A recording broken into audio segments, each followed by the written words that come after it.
Aya nu makekeun nisful awal malam tanggal 15, aya nu makekeun nisful tsani malam tanggal 16. Galibna sok makekeun nisful awal malam tanggal 5.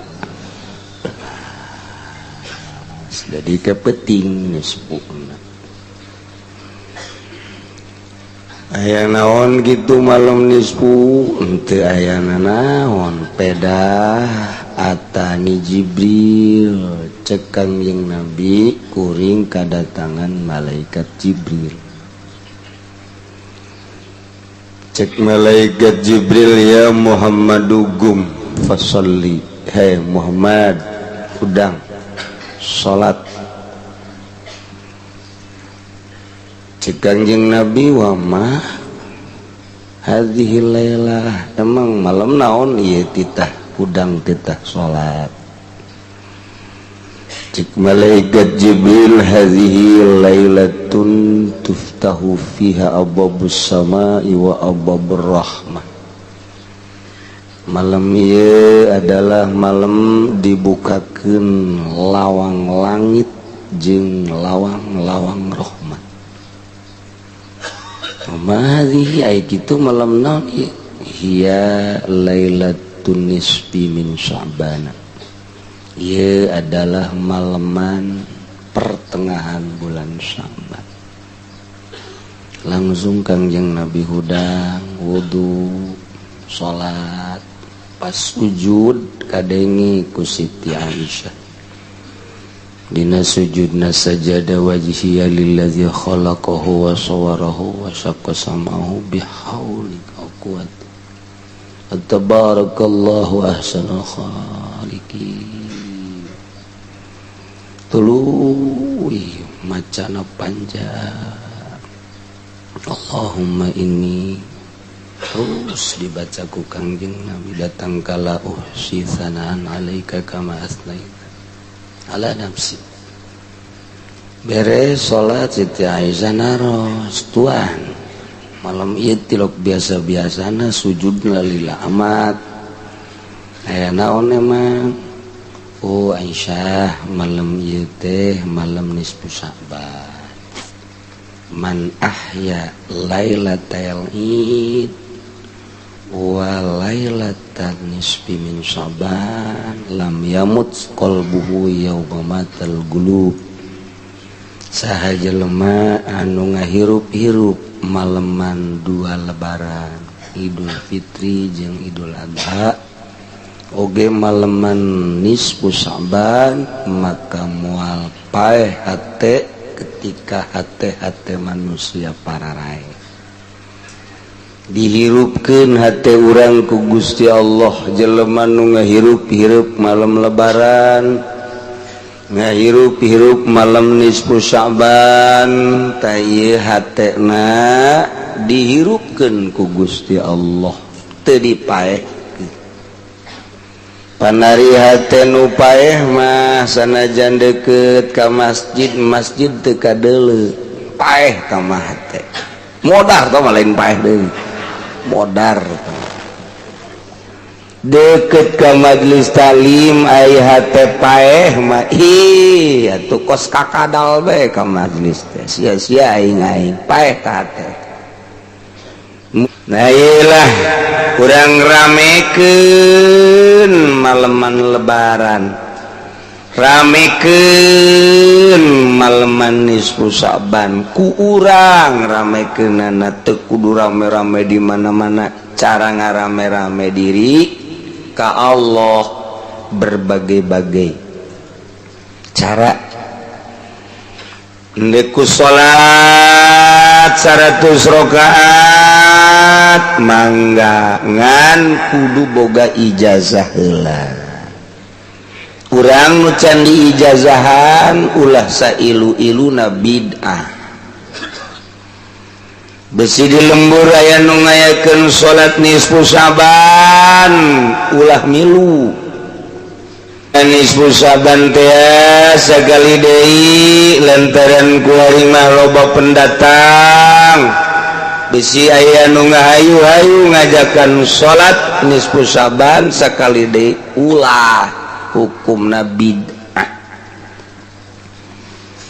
Geus bae kanyana usil ulah bisi urang ditanyakeun ngaulah-ulah kumaha can dalilna. Nah bisi digitukeun ku nyana. Aju bae pan kolot baheula mah dalil ya pereup ya. Nyawa sia aya pereup ya. Emang aing geus kebal teu ngadalil ya. Asana ngababuk ka sungut sia ya. Asana jantowor sia ya. Da budak teh mah teh nyaon jantowor, naon jantowor? Eta bahasa Korea teh jantowor. Aduh. Guys, daripada orang bakal ribut teu bagus, mendingan geus ulah usil salametkeun diri urang bae.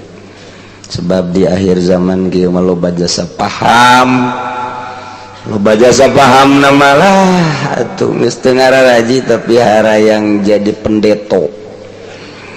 Iya geus teu bareres.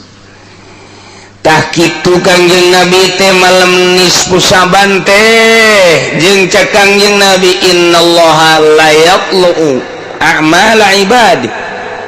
Sanyana Allah ningalikeun nempokeun kana amal-amal hambana dina malem nisfu Syaban lantaran diusulkeun dilaporkeun buku urang nu ayeuna ka Gusti Allah dibere buku nu anyar buku nu urang ditilep kuari simpan ke dihijikeun jang di yaumal mahsyar dihijikeun nangke bakalna dihujankeun nu katarima ku leungeun katuhu saadah nu katarima ku leungeun kenca saqawah cilaka aya nu katarimana ku tonggong askos saqawah cilaka ning cilaka.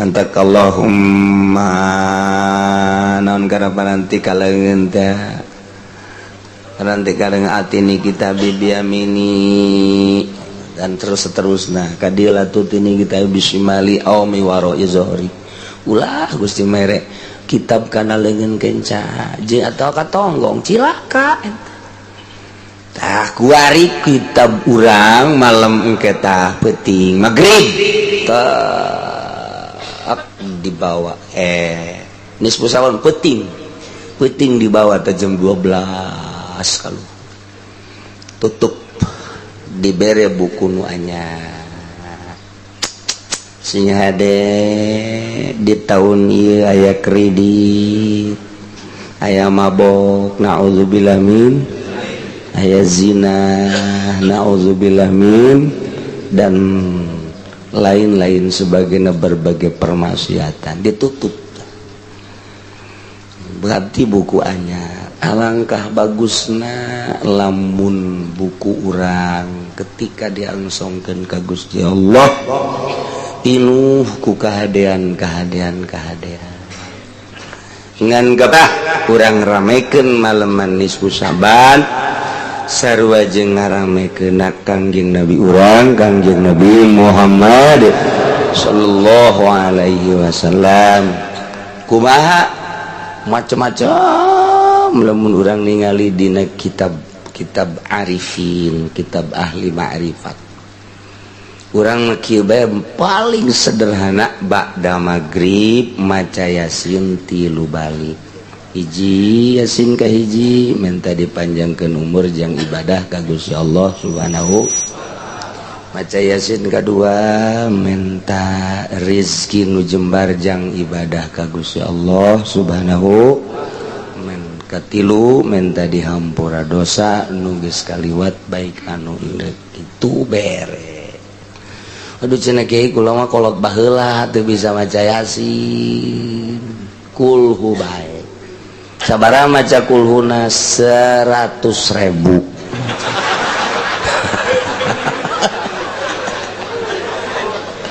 Jadi atakah eta ngaranna tah 100.000. Atawa salila nu maraca Yasin ka hiji anu dipimpin der nya nama kulhu Yasin kedua salila maca yasin yang nama kulhu ge cenah kula mah rada balelol we cenah ge bismillah bismillahirrahmanirrahim bismillahirrahmanirrahim salila maca atawa cenah bismillah ge cek kiai kula mah balelol kudu teu baju bismillah ge teu maju siapa cicing bae ngadengekeun nu maca yasin geus bae di ulah macana naon geus diuk di tengah-tengah diukna geus pokona mah kaler wetan karep tukang aya nu maca yasin nyana diuk di dinya geus jadi ceulik pinuh ku nu maca yasin kakara kedatang kamu wa ma liala ambudul ladzi fatarani wa ilaihi turja'un geus kos kitu geus alhamdulillah daripada HS di ditu di pos kamling dan ini jadi tengah-tengah nu maca yasin gunakan kurang pakai wirid takorub ka Gusti Allah subhanahu wa ta'ala malaman eta teh malaman dihampura ku Gusti Allah seluruh dosa lantaran tuftahu fiha abwabur rahmah dibuka pintu dedeh jeung nyaah Gusti Allah lamun Allah ngabogaan rahmat 100 nu hiji diturunkan kuari ka dunia nu 99 jaga ajang di yaumal qiyamah yaumal mahsyar kuari hiji rahmat bae ge cacing ka anakna deudeuh manu ka anakna deudeuh hayam ka anakna deudeuh buaya ka anakna deudeuh ulah-ulah eta nu kaasup galakna hewan mau aya bahasa sagalak-galakna mau tilokna dahal anakna dilindungi ku maung anak maung tetep bae eta aya rahmat Allah hiji maung bae deudeuh ka anak tilok di dahar kunaon dicikupa anak dibebeskeun ka tirunan bloon paneta eta geus biadab jasa kan jelema masyaallah borosot ngalahir dia geus puguh jeung puguh eueuh nu tanggung jawabna bulen balangkeun ka jalan cai kos lain manusia paneta